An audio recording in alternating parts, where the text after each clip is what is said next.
Welcome back, and we're continuing the news.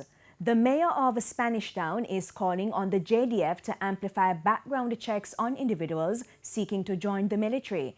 Norman Scott says many recruits discharged from the JDF are now proficient in the use of firearms, and that could pose a security threat to the country.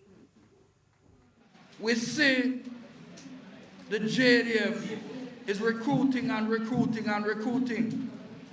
But comrades, when them recruit the youngsters, is there enough background check being done on these youngsters?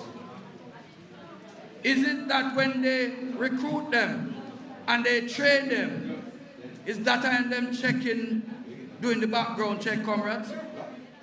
Them are recruit the youngsters, and when them check them background, them find out some things. But comrades, when them let them back out, them already trained to use firearm. We want the government to tell us how many of these youngsters that have been trained in their new system they have discharged, and why they have discharged them. Mayor Scott was speaking at a PNP divisional conference last night in Waterford, Portmore. The JDF has intensified recruitment under the Jamaican National Service Corps program.